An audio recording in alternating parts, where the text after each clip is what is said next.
Hello and welcome back to my channel. It's raining quite a bit here. If you can hear the raindrops in the background, sorry about that, but I'm trying my best so that the background noise would not be as loud and my voice would be more audible than the background noise. If you've been into my channel lately, you know that I have been diversifying into quite a few things. I've been letting you guys see my radio control hobby, and as well as visiting to other places that are of interest, namely the naval visit that I had. It was just the video prior to this, and flying radio control helicopters as well. But whatever you see on this channel, whatever this channel might take you of what I'm doing, it's basically my life. I don't let you see much of my life when I do this with just my hand here, but in certain cases wherein I go out and you see me go about, that's the most that I can share my life with to you guys. Now, as I was saying, whatever you guys might see here in this channel, I'm always going to go back to my roots, and that roots would be knives, sharp things, and things that can defend yourself in those certain times when you do need to defend yourself. And the only thing, this channel has been made, the foundation of all things that I did,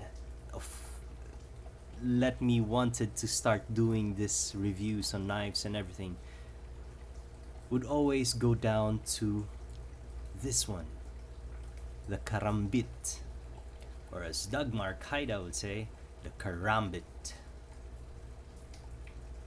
Now this definitely would kill if you know how. Of course, if you watch Dagmar Kaida do his thing, you would certainly believe that even though without the Karambit, that guy can do harm to you if you would want to do harm to him. Now, I'm referencing Doug because he's one of the he's an inspiration. His videos, along with Funker Tactical, if you haven't checked out that channel, Funker Tactical, with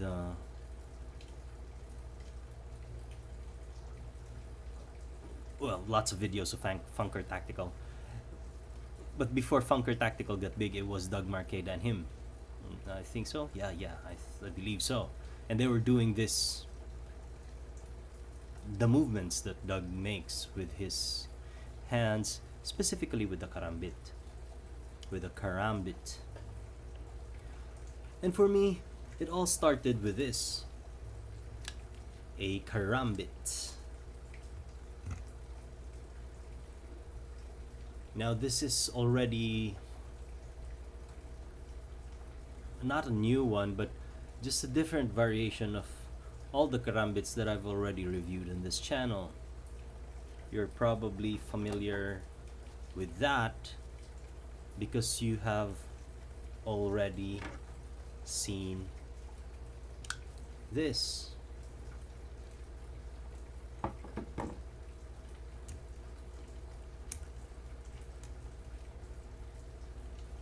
Because you've seen this,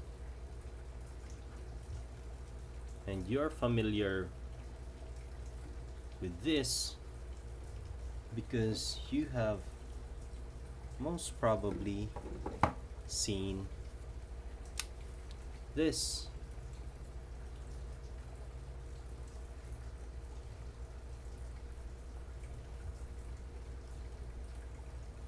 And you're familiar with that because you have most likely seen this.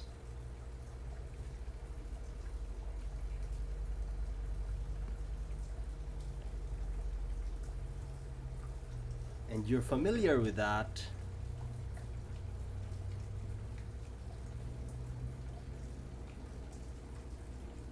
because I'm sure you haven't seen this.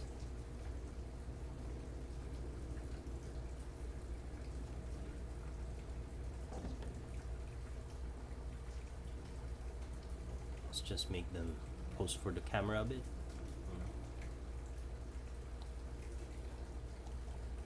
Now the karambits here on this table, they are of the Emerson design. You know, Ernie Emerson with his wave feature, with his wave patent, it revolutionized how one should be opening a folding knife. From the pocket, one stroke. It was before it was from the pocket, you pull it and then you do another stroke of opening your knife. Now with the wave feature, it's just one pull and then your knife is deployed as if it was a fixed blade karambit. And all these karambits that I have, I would always come back to that wave feature that Ernie Emerson has implemented, because it's just so effective. And it is what makes it is what makes the folding karambit a much more potent defensive blade.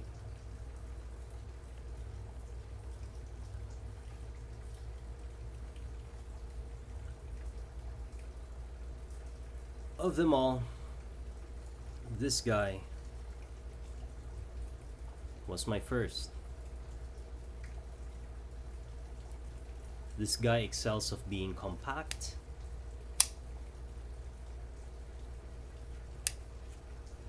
and the thumb hole is smaller than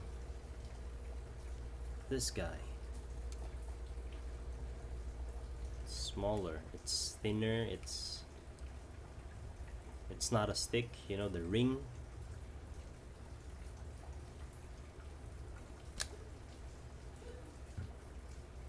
I'm gonna be talking about this in a separate video. I'll take it out of here for now, and I'm gonna be replacing it with something for you to compare it with, which is this guy.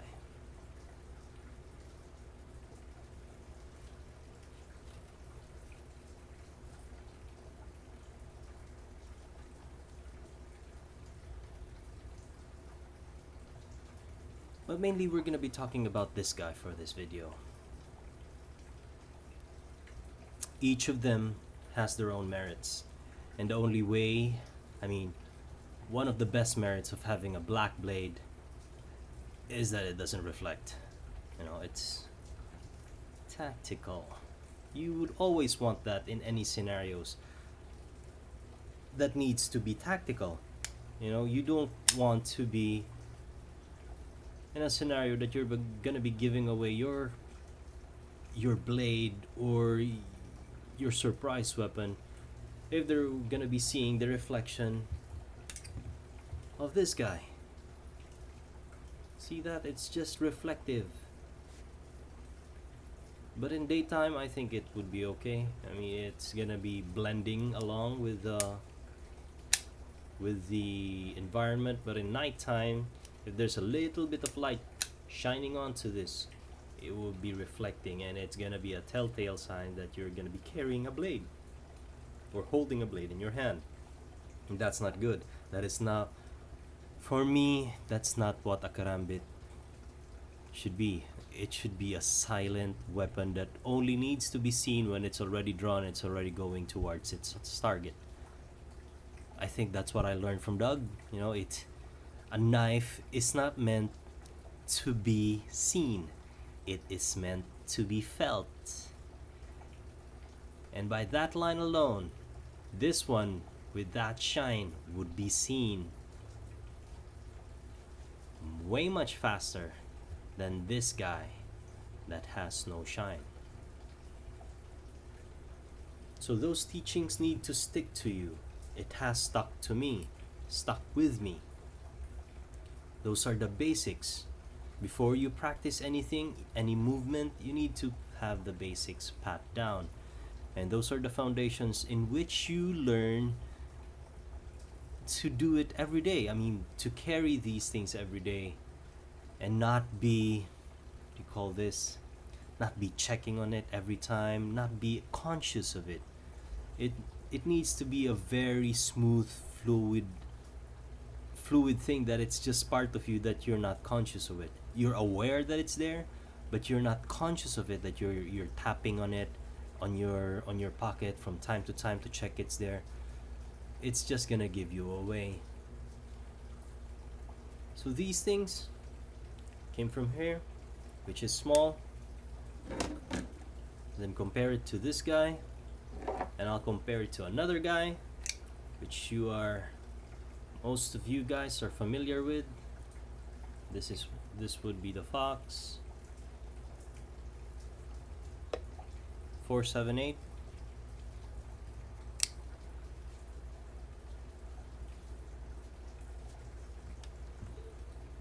And as you can tell already, the Fox is the longest of them all. These three, the Emerson style, they are stout and robust. This guy is the thinnest. The Fox would come next, and these guys are fat and stout.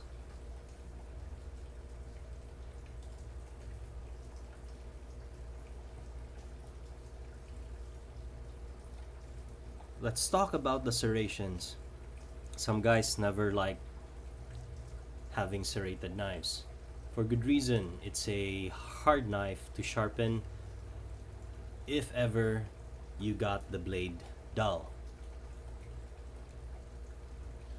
It's a tedious thing to sharpen. You need to have the round like a rat tail file, but in ceramic with not that coarse of a file, so that you can sharpen these guys one at a time.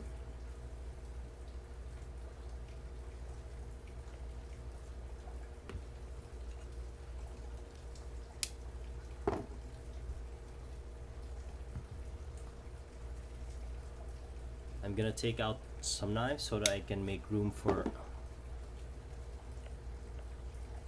some other things, namely my scale.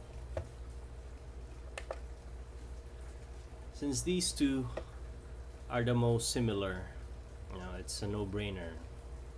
You've got the same serrated edge, but this one is silver and this one is black. This guy, see, would weigh in at 4.4 ounces, 0.28 pounds, 127 grams, 4.4 ounces. Now let's see this guy. 4.8 ounces. Now for whatever reason, I don't know, maybe the paint on this, it looks to be painted. Actually, I'm yet to find out if it's really painted. I'd say it's painted. It's a paint. I'll let you see the shine and you be the judge. I don't think it's anodization. I've seen some, paint not wearing off in this top part here, so I'd say it's painted. But compared to that, this silver guy is 4.4, this one is 4.8, so it's 0.4 ounces heavier than this guy. Heavier, lighter, 4.4, 4.8. Since we got that out of the way, the next thing we're gonna be checking is the sharpness. Who is sharper between the two? I've always been a big fan of this because this guy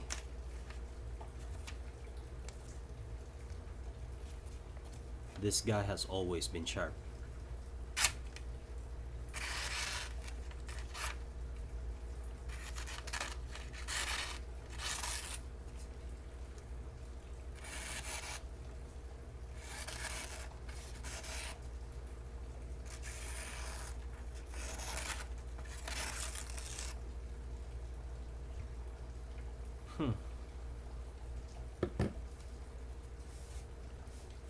So is the black one better? We'll see.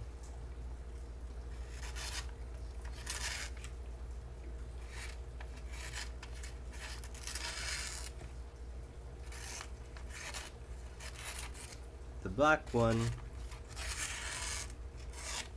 seems to be biting more into the paper, and the cut is not as smooth as the silver one. So yep, since these guys are not really made for cutting paper and it's more on cutting flesh, I would say that the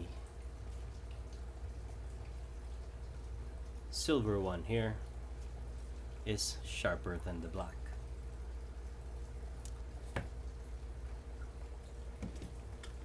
Let's just check the blade thickness, if it's the same.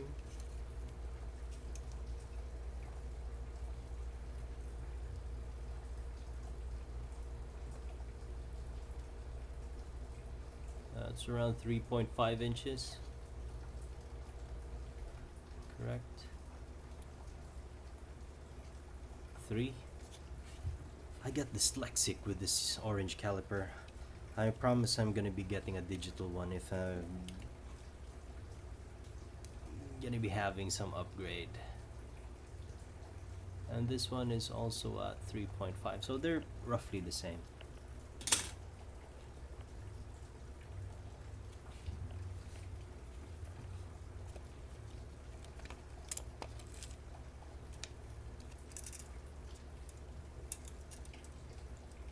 Tip, that's 6 1/4, 6.75 inches overall length. Tip to pivot, that's 3 inches, and tip to the blade where this starts here, it's 2.5 inches. So you have a total of 2.5 inches of serrated blade area.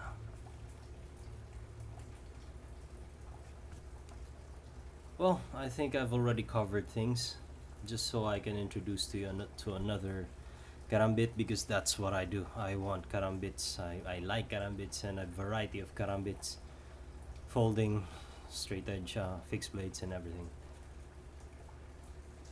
And this would be for that serrated edge.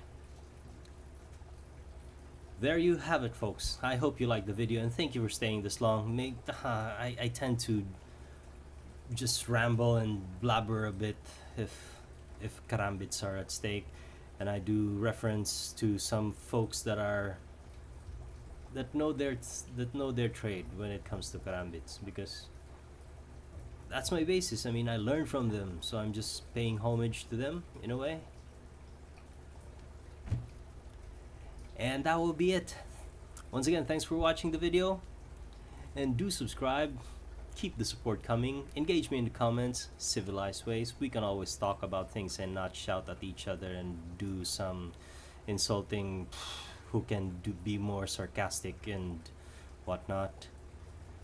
And I always thank you for those who've been with me since the beginning, and welcome to the new guys in the channel.